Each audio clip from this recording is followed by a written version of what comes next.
Hey everybody, I hope you're ready for a seed update because the pumpkin on a stick has yet another surprise for us. So when it first had the leaves come out, I noticed these beautiful kind of chocolate veins in it, which I think is just really beautiful. So that was its first surprise. Then it started producing these really strange thorns on the top of each leaf, and they're hard now. They were really soft before.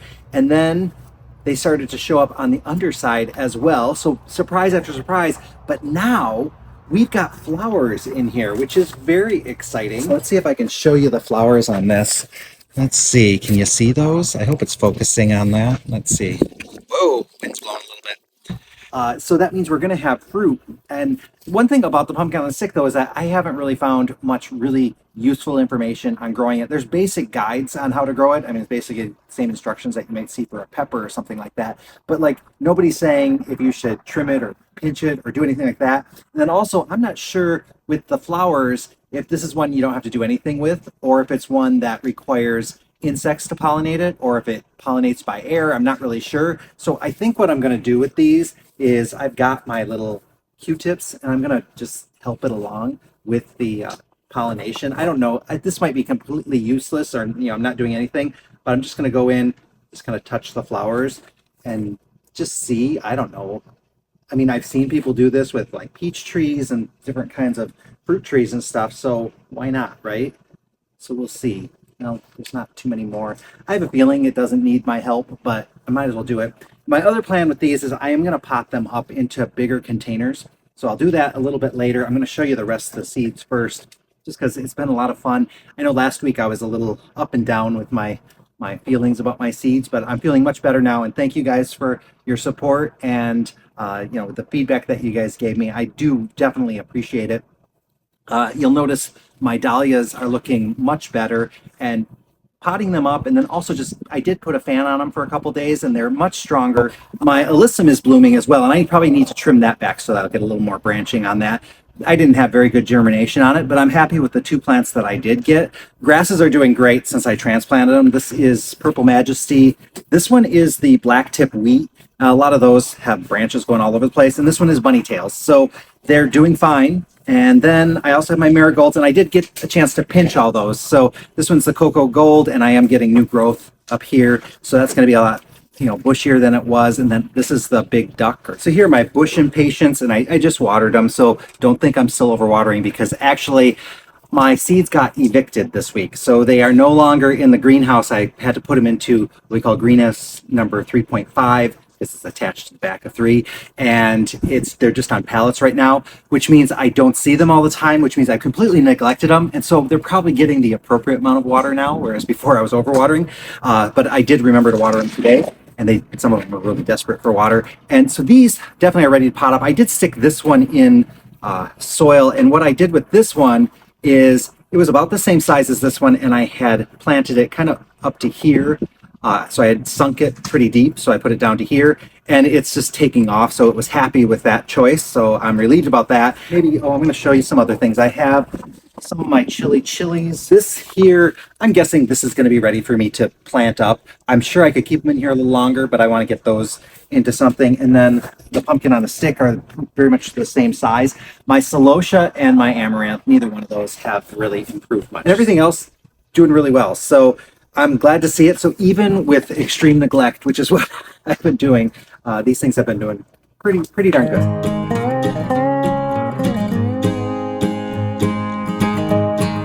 I've just been so entertained by this plant. It's just been incredible. I don't know why I just have so much fun with it. I think because it has all these quirky properties. It has thorns, it has a unique leaf pattern, and it grows kind of funny, and I don't know, and it grows fast. I think that's the other thing. It's fast and big. I had recorded that earlier part of the video a week ago, and things have been pretty crazy around here between the extreme weather and us filling up this entire greenhouse with customer pots. We've been going full throttle, so my little seed projects tend to get pushed to the side, but that's okay. I can give you an update today because I have learned quite a bit. So last week I had potted up my pumpkin on a stick into some bigger containers, and because I have been having so much trouble finding any information on, what kind of pots to put these in, what size, how big they're going to get, should I trim, should I not trim, I was going to do an experiment, and I put them in a 16-inch pot and I think a 14-inch pot. And I was going to just have a single plant in there to see how big they got. But then I thought, you know what? I'm going to email my friend Kathy at DGI Propagators. That's the company that had put together the pots that I had seen at the trial gardens, and find out maybe she could give me some insight. And I should have known a propagation company would keep meticulous notes. So I have all the details here. So they started them in 36 count trays, so nice small plug tray size, and they kept them in there for 6 weeks. Then they potted them up to 4-inch pots, and they kept them in those for 4 weeks, and then they put them into 20-inch pots, and they put 5 plants into a 20-inch pot. Kind of interesting to find out how they had done that, and thankful that they kept those notes. Now I have 16-inch pots here, so I opted to do a little shifting around with my plants. I could probably easily fit 3, maybe even 4 plants in here, but instead I'm going to do 2. I put one that I hadn't trimmed and one that I had trimmed, and she said, don't trim them. Mainly she said, what? Because those thorns are such a pain, you want to handle them as little as possible. But by trimming them, I did learn what happens when you do trim them. So they're going to be fine if you do a trim or a pinch, but I'm noticing that it looks like I'm starting to get buds, but I'm not getting that long stem length that I'm getting on these here. So I'm going to probably have more like pumpkin on a stump instead of pumpkin on a stick, which is fine. I'm glad to know that though. So I've just got a little smarter, I guess. So these are going to be doing fine. I'm happy to have them in there. I have all the other ones that I had started. I'm not going to do any trimming or pinching on those, and those will be, perfect. So my experiment did teach me a lesson, and so did Kathy from DGI Propagators. So very happy about that. Other thing I'm going to do is probably pot up a couple of the pots that I'll be using to try to hide our propane tank. So I'll get started on those right now because I've got some grasses and different things that I'll put in there. So my thought is I'm going to put some grasses in here, and I know this is my Purple Majesty. It's a type of millet. I know millet gets really big, but I feel like I just got to make sure that it's nice and full. So I am going to put 2 plants in here, and then I feel like I have these mystery cocoa. They were from the deep orange that I planted last year. They were the seeds that I collected from the plants that I'm just not sure how they're going to do. They look like they're growing like normal. I think I'm going to just stick one of those in there. So if it doesn't do anything, it's not going to matter. It's really about getting these big plumes of millet kind of going in there. So I'm going to plant these up. I'm also going to do one with the Stonehenge begonia. That's the one that gets very, very large, over 3 feet tall. And then I have a couple of sunflowers, and I think I might just put 2 in each one. I might only need 1, but I haven't grown these varieties before, so I think it's a good idea. I also have some Highlander grass, so I think that's what I'm going to do. I think I'm also going to do one, don't tell anybody, but I think I'm going to take one of the scarlet Canna with the bronze leaf and put it out there in one of these pots and kind of give it a go. Even though I wasn't going to take anything from the store, I feel like a good Canna out there, we got to make sure. Plus it's a new color for us, so I got to test it out. So I'm going to get these planted up, and I'll give you a little report. I'll show you also the other seeds that I'm doing. There's some things that are doing really, really well, and then there's some things that still aren't doing well. So let me get these planted, and then I'll get right back to you.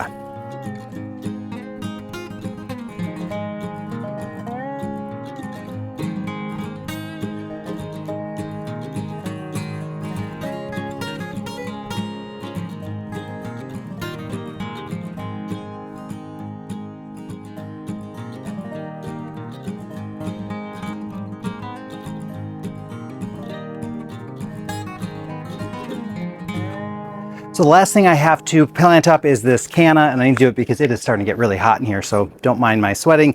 These Canna are doing great. You can see it's starting to get little babies, which I'm very happy to see.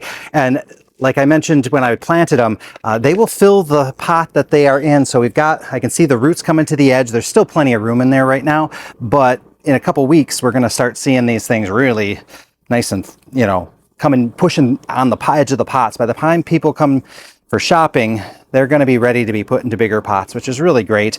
I love these Canna. They're just very, very easy. And I thought, I'm going to put these in. Sorry, let's pull this forward a little bit. In with some of this argyratum. This is the Bumble Blue.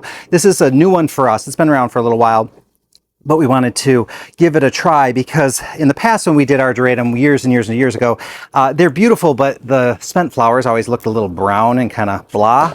And these newer varieties I'm not sure if they bury their dead or if they are just, they release their flowers differently or something, but people say that they're much tidier looking. They don't get the brown, or you don't notice the brown as much, maybe. I'm not sure. So I wanted to put them in here because I need to find out how they do anyway.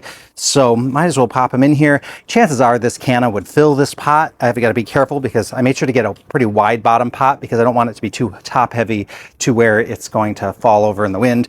So this has been kind of an adventure and a test here. So I need to add a little bit more soil. But otherwise, next thing up, I'm going to take you just on a quick tour of some of my other seed successes. But before I get to the successes, I have finally given up on all of my amaranth and most of my celosia. Anything that hasn't done anything in the last 8 weeks or so, I just tossed into the compost pile. So in this area, I have my chili peppers, and these are doing great. They've definitely gotten a lot bigger since I planted them. So those are looking fantastic. Then I also have my pumpkin on a stick. My small ones, these will be getting big pretty quick. They're not, oh, they're starting to show their little spines and thorns already. So we can count on them for that. And then over there, I've got more. So over here, I have my crabby celosia, the stuff that isn't doing so great, but I'm giving them a try. Some of them probably won't make it, but that's fine. My Bells of Ireland are looking okay. I'm not sure about those. This is a random marigold in there. The bush impatiens are doing pretty well. I did notice some discoloration on the leaves, so I'm wondering if that's just a fertilizer issue. I'm hoping, but I didn't notice that until after I transplanted them, so I don't know if the transplant's giving them a little trouble. Also, my stock is looking great. Heard mixed feelings on pinching stock. Some people say absolutely. Johnny's, where I got seeds, said don't do it. So I just pinched half of them, and we're going to see what happens.